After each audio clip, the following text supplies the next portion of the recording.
Right, we've got Luke Bailey's Class 3 autograss car from Bailey Racing in with us. It's here to overcome a few issues. Number one being the cooling system. It's very hard to bleed. The radiator is mounted in the car.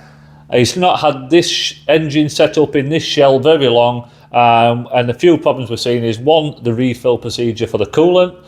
Number two is bleeding the air out of that coolant and purging it. And number three, the problem is when it comes back from a race, it's lost all its coolant out from the overflow pipe behind the rear wheel. So there's obviously an issue going on with the engine or something else is occurring. So we're going to overcome the radiator problem first, then onto the engine. So let's see what we're up against and give you a brief overview and spec of the car. So let's give you a quick brief and a run through of the spec of the car. This is fitted with the legendary C20XE red top engine, but it comes with a twist. It's actually a Z20 LEH Astra VXR turbo block, which is quite rare. I've not seen a VXR turbo block with an XE head fitted in person, so this is the first.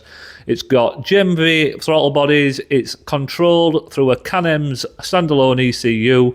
It has a Larry set of cams. It's got high compression Wasner pistons fitted, double valve springs, bronze valve guides, you name it, it's got it. This thing is made to rev. And just look at this little alternator. It's actually up a roller or a mini digger, and Luke and the guys have made it fit. Love it. She has a 4-speed Quave full sequential transmission, which is trick. Really nice piece of kit. Hydro handbrake. It's got the Willwood Masters for the clutch and brake, which I really like. They're so smart there behind the dash. Kirky seat, all the safety's taken care of. It's got a welding cage, and the fueling is this 044 inline Bosch pump. Right, so the radiator's mounted in the rear. One fan's off the engine. This is a backup fan just in case of an overheat condition off this temperature sensor on the end there, as you can see. Now, what was occurring while it's running, it's losing all of its coolant out of this overflow behind the rear wheel. It has this centrifugal style water pump which is aiding flow to the engine, to the main water pump, but we do think this is becoming a bit of an issue and overwhelming the system. It had this water tank which was mounted onto the return, so it was floating through the side, up through the bottom and up to the top of the radiator. But as you can see, where it was mounted, it's below the top of the radiator. When the water was returning through this tank, it created a vortice effect, just like your kitchen sink at home when it's draining. And I do believe it's allowing loads of pockets of air to rush through the bottom pipe to the top of the radiator and airlocking the system. Hence why things are just such a pain to bleed.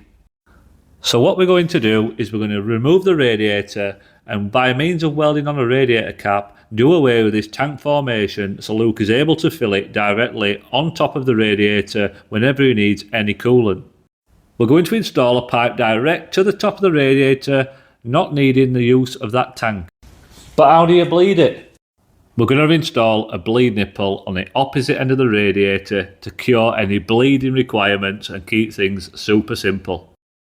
But that's enough chatting about the job. Let's get the radiator out on the bench ready for welding.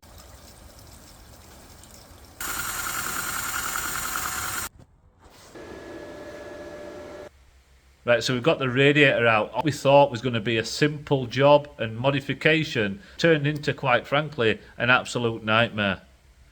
Let's run you through why.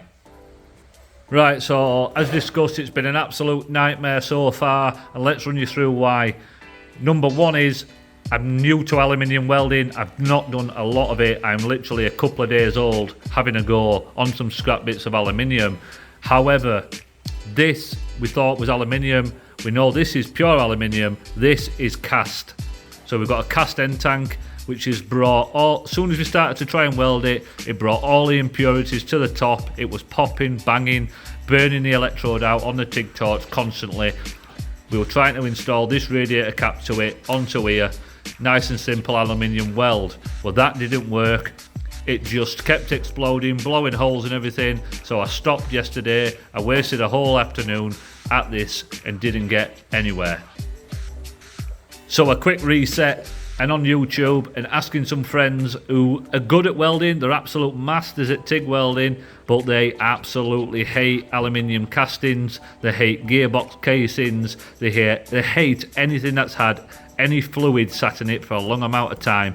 If you don't know, aluminium by nature is a porous material, so it absorbs all the oils, greases, what coolant out of this, it absorbs it into the material. And with it being cast as well, and when it's cast, it's full of oxygen, it's full of all sorts of nastiness that you don't want, and bits of different materials.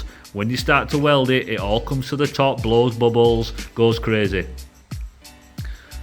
So they basically said, right Lou, what you need to do, cut it all off and start again. So it was a flat aluminium tank. We then got the TIG torch, and on a certain setting on the TIG torch, we've then gone round with the correct balance, and we've cleaned all the material and brought all the impurities to the top. We've then stopped, cleaned it all down again with some file, getting all the impurities out, a sanding disc, wire wheel, wire brush, acetone, you name it, it's been on it. Then we've welded a bead with some filler rod onto it. An aluminium square plate, what you can see here, 30 by 40, we've put that on, and then we've managed to weld all the way around with some nice fill rod, some 2.4 rod onto that weld that we'd put onto the tank top. These turned out really quite nice, this one here, you can't really see it, but I'm quite happy with it. For being a couple of days old with Valley Welding, I'm pretty happy that that's sealed and done. Let's see.